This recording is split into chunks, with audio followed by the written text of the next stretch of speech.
Just 2 decades ago, Japan was the second largest economy in the world, and a decade before that, economists were busy making predictions about when it could even exceed the economic dominance of the USA. Of course, that never happened, and since the start of the 1990s, Japan's output has been mostly stagnant. It has since been massively surpassed by China and left well behind by the USA.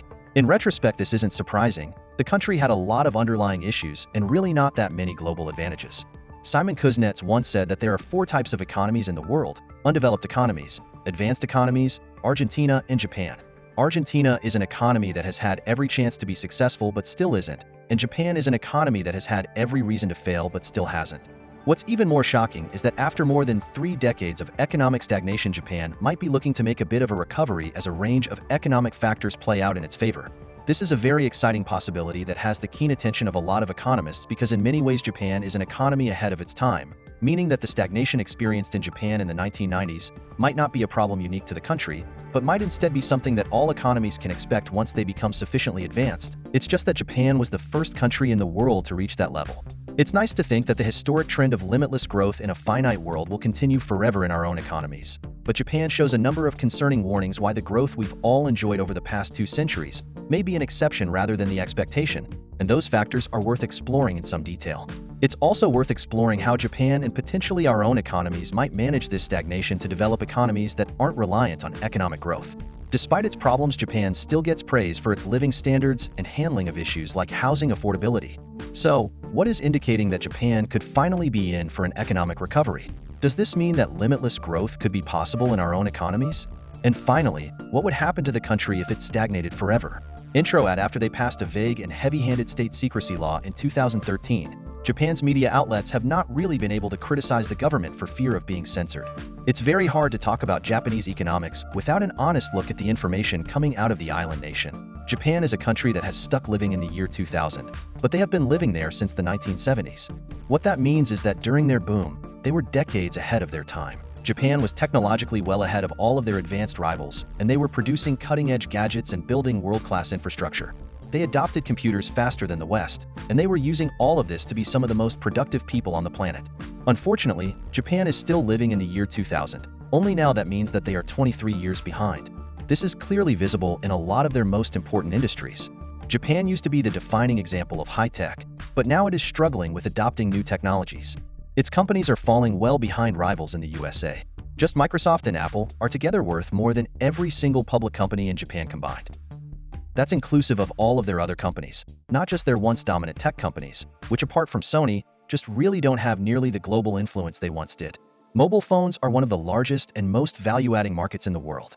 Japan used to produce a massive share of the world's mobile phones, and having a phone from Japan was considered a big deal because they were normally more advanced and more valuable than regular mobile phones. Now this lucrative market is dominated by companies from the US, South Korea, and China. The decline of technological dominance has hurt the economy in more ways than just missing out on selling mobile phones as well. Within an economy, technology can also be used to make existing workers more productive. A single worker digging with an excavator will be able to do the same work as 100 laborers digging with shovels. And the utilization of technology carries this idea forward to almost any industry in an economy. The more that an individual worker can make in a given amount of time, the more productive they are. And since economies are usually measured using gross domestic product, the collective productivity of all workers in that economy is very important because there are really only 3 ways to improve GDP, or total economic output. The first is by getting workers to work for longer. If 1 million workers in an economy can produce $30 worth of output in an hour, and they work 1,000 hours per year, then that economy will have a GDP of $30 billion. If that economy instead got all of its workers to work for 2,000 hours a year, then it will have doubled its GDP to $60 billion. Another way to do the same thing is to get more people in an economy to work. This is measured using the workforce or labor force participation rate, which takes the total number of people over 16 who are working or are looking for work, and then divides it by the total number of people of working age, minus those that are imprisoned or otherwise institutionalized, which in some countries can make a big difference to these calculations. Labor force participation rate in a country like the USA and Japan is only around 63%, which means almost 40% of people of working age don't work. This can be because they don't need to, they can't because of a disability, or because they are supported by a partner or other family. If a theoretical economy with 1 million workers doubled its labor force participation rate to 2 million workers, all other things being equal, it would also double its economic output. One of the most efficient ways to do this over the last 5 decades has been to encourage women into the workforce, as historically they have made up a large share of non-participating labor in paid positions. Now getting more people to work for longer only well works up until a point. Eventually, there may not be enough jobs to go around which can still produce as much value per hour as the economy expects. If Japan doubled its labor force and then doubled how many hours everyone was working in a year, it should theoretically quadruple its economic output. But what is more likely to happen is that overworked people fighting for fewer jobs end up producing something like $10 worth of value an hour. So only a very marginal improvement in total output is achieved, with a policy that will probably have huge social costs. Today, Japan's labor force participation rate is down from its all-time high, but only by around 5%, and that's from a time when work in the country was a lot more basic, so it was easier to just get a job without a specialized education. The USA, by comparison, has seen a much sharper decline in participation rate over just the last decade. Japan is also already notorious for overworking its people, as the country has a culture of putting in long hours even if they are not particularly productive. It's good for impressing the bosses, but not particularly good for impressing the macroeconomists, because it's going to be impossible to get the Japanese economy to achieve growth by asking people to work more if they are already working more than almost every other country in the world. Another option for achieving economic growth is just to have more people overall. More people means more workers, and it still means proportionally the same amount of labor participation can be maintained. If people want to stay at home to raise a family or for whatever other reason, the options for growing a population are having more children or bringing in people from abroad. Again, unfortunately, Japan sucks at both of these. Partially because of how overworked everyone is, Japan has one of the lowest birth rates in the world. This problem is also past a tipping point now where a large enough share of the population is too old to have children, and they are putting more pressure on the younger generations to either directly or indirectly take care of them, as they are too old to work or look after themselves, which leaves less time and resources to raise a young family. Now, a low birth rate is not unique to Japan. Most advanced economies in the world today are not having enough children to maintain their population, but they are instead relying on migration from countries with higher birth rates, which typically tend to be poorer to keep their population level steady, or even drive controlled population growth. This can cause a lot of problems for the poorer economies with higher birth rates that those migrants are coming from, because it's usually the best and brightest from those countries that are offered opportunities to live and work in advanced economies, which means that the countries that are least able to afford it are losing their best workers, right after they've already invested resources into raising and educating them. But for advanced economies, all of the harmful side effects are reversed, and for the most part, they only get the upside. Advanced economies get highly productive, tax-paying workers right as they enter the workforce, and they didn't even need to invest anything into raising them as children or educating them to become such a valuable worker in the first place. Achieving economic growth by just bringing in more workers can often lead to a result that's better than the sum of its parts. All other things being equal, just adding equally efficient workers won't do much, because sure, production is increasing, but it's spread out over more people. An extreme example of this is that China has a much larger economy than Norway, but realistically most people would prefer to live in Norway, because the quality of life there is much better, because each individual person is much more productive. Now that is true, but migration can still increase economic output by a larger margin than the comparative increase in population, because most migrant workers will be workers, as opposed to roughly 40% of the population that isn't involved in paid work in places like the USA and Japan, and they also tend to be more productive than the average overall. Skilled migrant workers in the USA, for example, earn significantly more than the national average, because the USA has the luxury of only picking the very best workers that apply to live and work there, because a lot of people from around the world want to live there, because the opportunities to live a great life are far more abundant than they would be in their home countries. So increasing the total population of skilled workers is also an effective way to increase total economic output. If Japan was able to attract skilled migration at the same rate and at the same quality of the USA, it would very likely solve their economic stagnation within a decade. But Japan has been incredibly resistant to this strategy, and the real question is, why? Japanese is not a widely spoken second language, which makes it difficult for most people looking for a better opportunity to live and work to pick it over an English-speaking country, which is far more widely spoken. The country is also just not as attractive in terms of opportunity. Their reputation for overwork is widely known, and that's not exactly the way of life that highly productive people are going to move countries to pursue. Thanks to ongoing stagnation, average salaries in Japan are also now significantly lower than in places like the USA, Canada, Australia, and Western Europe.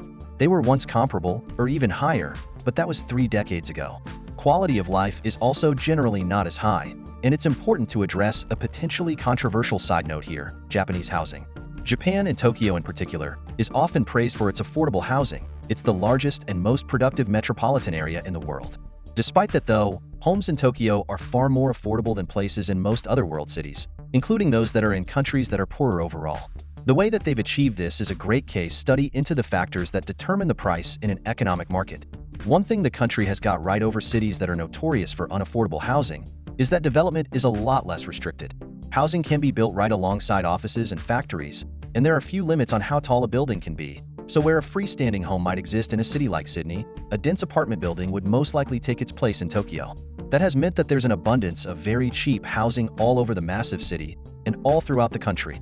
The cost of comparable goods is one of the main things that determines the price of any good. If a Toyota Corolla costs $100,000, but a Honda Civic costs $20,000, then Toyota wouldn't sell too many Corollas because most rational consumers would pick a comparable car that costs $20,000. The same thing would happen if a C-Class Mercedes costs $50,000, but a Civic still costs $20,000. Most consumers just want a car that will get them from point A to point B reliably. So Mercedes would really have to provide some alternative value to justify their car being worth more than 2 times another car that could achieve the same end results. That makes sense for cars, but most major cities around the world fail to provide the equivalent of that Honda Civic, which is cheap basic housing that will reliably provide convenient accommodation to workers, even those on a tight budget.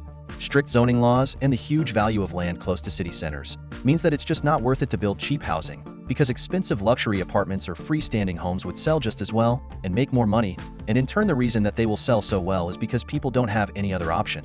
Tokyo, with its loose regulations around zoning and development, has an abundance of cheap housing, which in turn pulls down the price of more premium options as well, because it gives buyers a cheaper comparable good.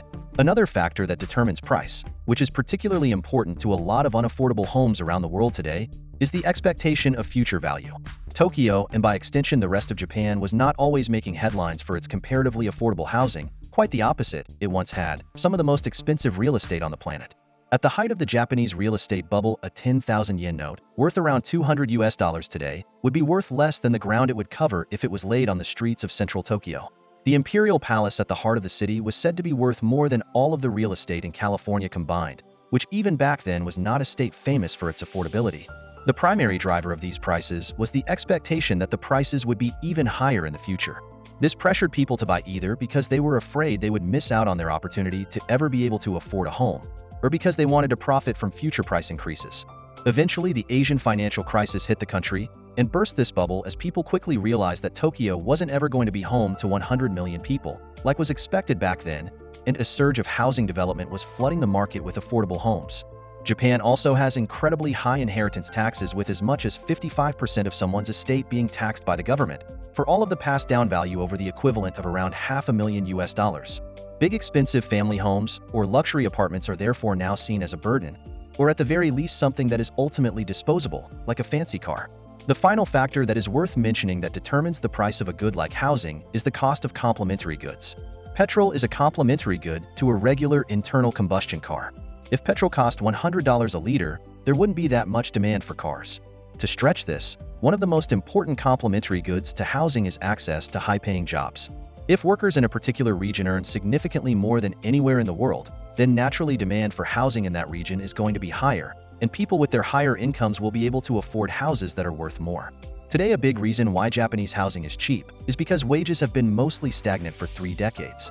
This was a very long side note already, but it also must be recognized as it relates to attracting skilled migrants into Japan to try and boost its economic output.